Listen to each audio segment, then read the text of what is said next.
तो ये स्वागत है आप सभी का एक और वीडियो के अंदर। T20 world cup 2026 mains addition का दूसरा सेमीफाइनल खेला जाना है वानखेड़े स्टेडियम मुंबई के अंदर। भारत और इंग्लैंड एक दूसरे के आमने सामने होंगी, जिसकी चर्चा हम करेंगे। लेकिन उससे पहले अगर आपने वीडियो को अब तक लाइक नहीं किया है तो यार कर लो, चैनल को सब्सक्राइब नहीं किया है तो वो भी कर लो, फेसबुक, इंस्टाग्राम और एक्स पे फॉलो भी कर लो। और आपको पता लग ही गया होगा कि न्यूजीलैंड ने नेस्तनाबूद करके रखा साउथ अफ्रीका को, पछाड़ दिया पूरी तरीके से, हराया क्या यार, बेइज्जत करके भेजा है कलकत्ता से वापस। और अब वो थोड़े समय के लिए छुट्टियां मनाएंगे।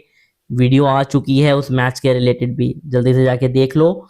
लेकिन जो ये मैच होने वाला है जिसके बारे में हम अब बात कर रहे हैं, भारत बनाम इंग्लैंड, भाई मुझे तो नहीं पता कि 3 गुना लगान यहाँ पे माफ होगा नहीं होगा, क्या होगा क्या नहीं होगा। मैं उन सब जो है बातों में जाना नहीं चाहता, लेकिन भारत और इंग्लैंड की टीम जब जब ये सामने आई है तब तब तहलका मचा है। T20 world cup 2022, T20 world cup 2024 और T20 वर्ल्ड कप 2026, 3 लगातार T20 वर्ल्ड कप के अंदर भारत और इंग्लैंड एक दूसरे के आमने सामने होंगी। कई फैंस का मानना है कि बदला ले लिया था 2022 का 2024 में, क्योंकि 22 में जीती थी इंग्लैंड सेमीफाइनल भारत के विरुद्ध। फिर 24 में जो है भारत ने आसानी से जो है जीत हासिल करी थी इंग्लैंड के विरुद्ध। वन साइडेड जीत थी दोनों तरफ ही, और ऐसा लग रहा था देखने पे कि सिर्फ और सिर्फ ये दोनों ही टीम्स मैच नहीं जीत रही हैं, ये दोनों ही टीम्स एक स्टेटमेंट लिख रही हैं।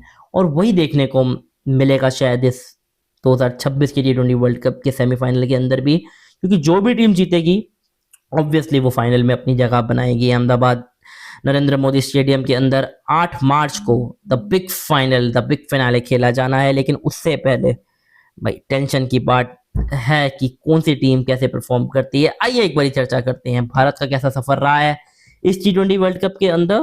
तो पहला मैच जो है आराम से उन्होंने जीता यूएसए के विरुद्ध, इसी मैदान पे वानखेड़े स्टेडियम में खेला था जहां पे बैटिंग कोलैप्स हुआ, जिसके बाद कमाल की परफॉर्मेंस रही थी बनाम नमीबिया। दिल्ली के अंदर चौके छक्कों की बरसात कर दी थी, बहुत ही बढ़िया तरीके से खेला भी था। और अगर मैं देसी भाषा में बोलूं तो नमीबिया के गेंदबाजों को पेला भी था।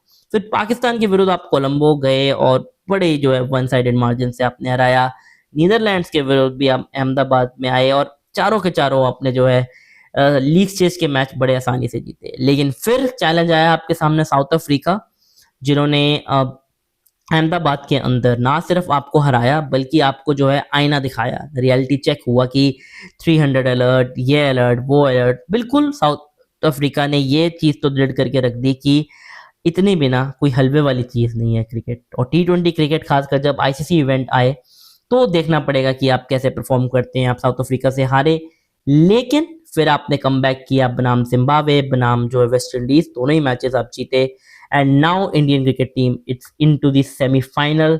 और जो खिलाड़ी, मैं बार बार ये बात बोलता आया हूँ, पूरे T20 वर्ल्ड कप में नहीं चला कोई बात नहीं, जो खिलाड़ी सेमीज के अंदर और फाइनल्स के अंदर परफॉर्म कर गया उसकी वाहवाही होगी। उसका जो है कंट्रीब्यूशन उतना ही होगा जितना कि पर्टिकुलर खिलाड़ी का 400-500 रन का रहा है। साहिबजादा फरहान इस T20 वर्ल्ड कप में हाईएस्ट रन स्कोरर हैं। और अगर मैं हाईएस्ट रन स्कोरर की बात करूं तो एक बड़ा ही हैरानजनक स्टैट मेरे सामने आया था, मैं उसको स्क्रीन पे भी डालूंगा, कि भारत की तरफ से T20 वर्ल्ड कप 2026 के अंदर जिस बल्लेबाज ने सबसे ज्यादा रन बनाए हैं, मैं दोबारा से पढ़ रहा हूं, मेरे को लग रहा है कि मैं गलत पढ़ रहा हूं या फिर मुझे गलत दिख रहा है। सूर्य कुमार यादव 231 रन बनाए हैं 7 पारियों के अंदर, यानी कि ईशान किशन भी जो है उनके नीचे हैं। तो इसका मतलब क्या है? अब इसको पढ़ के हमें उदास नहीं होना चाहिए, क्योंकि देखिए सूर्य कुमार यादव का जो है अगर हम बात करें तो ये T20 वर्ल्ड कप काफी जो है खट्टा मीठा रहा है। 84 रन आ गए थे पहले मैच के अंदर ही, लेकिन उसके बाद कुछ ओवर कंट्रीब्यूशन नहीं आया। लेकिन अब बुरी बात इसमें मुझे ऐसे लगी कि उम्मीद ये थी कि अभिषेक शर्मा, तिलक वर्मा, शिवम दुबे, ईशान किशन, हर कोई जो है फायरवर्क्स करेंगे। लेकिन फायरवर्क्स हुई जरूर, हार्दिक पांड्या के भी 2 अर्धशतक आए, लेकिन उस 200-300 के मार्क तक कोई नहीं पहुंचा। उम्मीद तो थी लेकिन ये हो नहीं पाया। उदास इस बात से मैं हूं, लेकिन खुश मैं इस बात से हूं कि ओवर डिपेंडेंसी ना रखी नहीं आपने। आप आए, आपने 30-40 रन बनाए या फिर आप डक पे आउट हुए, क्योंकि आपने टाइम वेस्ट बिल्कुल नहीं किया। अब मैं ये नहीं कह रहा हूँ कि साहिबजादा फरहान ने टाइम वेस्ट किया, 300 के ऊपर 350 के ऊपर रन बना के, मुझे तो याद भी नहीं कितने रन उन्होंने बनाए, कोहली का रिकॉर्ड तोड़ा, let it be. T20 world cup कितना जीते उन्होंने, पहला T20 वर्ल्ड कप खेल रहे थे। ठीक है, ट्रॉफी तो नहीं जीते, लेकिन मैन ऑफ द मैच जीत के आप डॉक्यूमेंट्री बनाए, क्या जो मर्जी करे। लेकिन भारत की बल्लेबाजी, अभिषेक शर्मा और उनके साथ में जो है संजू सैमसन, दोनों ओपनिंग करेंगे, ऑब्वियस सी बात है। लेकिन अभिषेक शर्मा को एक ही बात का ध्यान रखना है बॉस, ठीक है, आप नहीं चल पाए पहले के मैचेस में, कोई बात नहीं, अब भी आपको जो है बीसीसीआई बैक कर रहा है। रिंकू सिंह को ड्रॉप किया उन्होंने मिडल ऑर्डर से और आपको खिलाया है, तो कोई वैल्यू रख के ही खिलाया है। हालांकि इट्स नेवर इजी, रिंकू के साथ जो हुआ पिछले दिनों उसके ऊपर मैं नहीं कमेंट करना चाहता हूं, क्योंकि ये दुख सिर्फ रिंकू ही जानते हैं इस समय वो किस सिचुएशन से गुजर रहे हैं। But we all are with him, पूरा इंडिया आपके साथ है रिंकू, और कोई दिक्कत नहीं, आपके साथ ही नहीं, हर एक जो है भारतीय के साथ आप भी हैं, उनके दिल में हैं, और मेरी पूरी प्रार्थनाएं आपकी फैमिली के साथ है। चलिए वापस हम बात करें तो टॉप ऑर्डर से लेके मिडल ऑर्डर तक ये सफर बड़ा ही जो है हैरानजनक था कि मिडल ऑर्डर के बल्लेबाज जो है बढ़िया परफॉर्मेंस कर रहे हैं टॉप ऑर्डर के बजाय। हार्दिक पांड्या और शिवम दुबे ने आके क्रूशल कॉन्ट्रीब्यूशंस दिए हैं। और मैं बात करूं साथ के साथ भारत की, तो उनके जो है लोअर मिडल ऑर्डर से आपको उतने रन्स देखने को मिले, लेकिन आपको चाहिए भी नहीं, आपको 7-8 तक बल्लेबाजी तक जितने रन्स मिले उतने बेटर। अक्षर पटेल का बतौर बल्लेबाज अब तक उतना खुल के इस्तेमाल हुआ नहीं, क्योंकि खुल के उनको मैचेस मिले ही नहीं।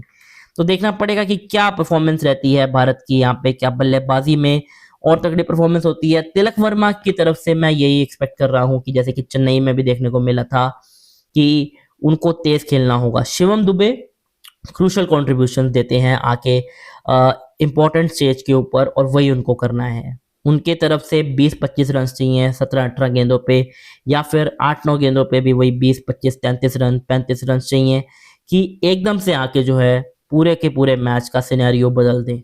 और यही करना है गेंदबाजों को भी, कुछ ओवर इतना करने की जरूरत नहीं है। मेरा ये मानना है कि बुमराह, हार्दिक अपना ओपनिंग करें, या फिर अर्शदीप को आप बाद में करवाएं वन चेंज, या फिर वाइस वर्सा, अर्शदीप और हार्दिक गेंदबाजी करें, बुमराह वन चेंज आए। अकॉर्डिंग टू द सिचुएशन देख के आप गेंदबाजी करवाइए, क्योंकि वानखेड़े की ये पिच हल्की सी स्लो होगी। देखना पड़ेगा कि वरुण चक्रवर्ती, अक्षर पटेल, गेंदबाजों के साथ इतना कभी मलाल रहा ही नहीं है। लेकिन एक चीज जो कि सबसे ज्यादा परेशान कर सकती है, और वो है ड्यू। हालांकि इतनी ड्यू आएगी नहीं, लेकिन आपको कुछ नहीं पता, अब आप मार्च के महीने में खेलेंगे, तो एक कहीं ना कहीं जो है ये हाइपोथेटिकल सिचुएशन रहती है कि ड्यू फैक्टर उस गेम के अंदर आ ही जाता है। तो ये बात रही भारत की, और उम्मीद यही है कि देखिए अपना बेस्ट दे यहाँ से, हर एक खिलाड़ी जो है इस मैच को अपना जो है आखिरी मैच सोच के खेले। और गौतम गंभीर से बढ़िया मोटिवेशन कौन ही दे सकता है, जिन्होंने सेमीज और फाइनल्स खेले हुए हैं पहले। इनॉग्रल T20 वर्ल्ड कप के फाइनल के अंदर वो मैन ऑफ द मैच भी थे। और माफ कीजिएगा, वैसे तो कभी कभार इधर उधर मैं निकल जाता हूँ, लेकिन मैन ऑफ द मैच उस मैच के अंदर इरफान पठान थे। ये गलती हुई मेरे से, और देखिए मैं कभी कभार ये गलती क्यों करता हूँ, मैं जान के करता हूँ, क्योंकि देखिए गौतम गंभीर ने एक चीज बोली है कि आपकी 50s, आपकी 100s ये जरूरी नहीं है, आप मैन ऑफ द मैच बन रहे हैं ये भी जरूरी नहीं है, लेकिन आपके T20 वर्ल्ड कप जीत रहे हैं ये जरूरी है। इसलिए बेशक वो man of the match Gautam गंभीर को नहीं, इरफान पठान को मिला था, लेकिन मैं फिर भी यही बोलूंगा कि आपको जो है भारतीय क्रिकेट टीम को और भारतीय क्रिकेट की मैनेजमेंट को वैसी ही सोच रखनी है इस T20 वर्ल्ड कप में, खासकर सेमीज के अंदर और फाइनल्स के अंदर, कि पर्सनल कॉन्ट्रीब्यूशंस को पीछे रखें। और किसी खिलाड़ी को मैं पर्सनली टारगेट नहीं कर रहा हूं, लेकिन it's very very important for each and every player to contribute equally and to contribute just like it's their last match. अब इंग्लैंड की मैं बात करूं तो देखिए जॉस बटलर के साथ भी वही कहानी है जो अभिषेक शर्मा के साथ है।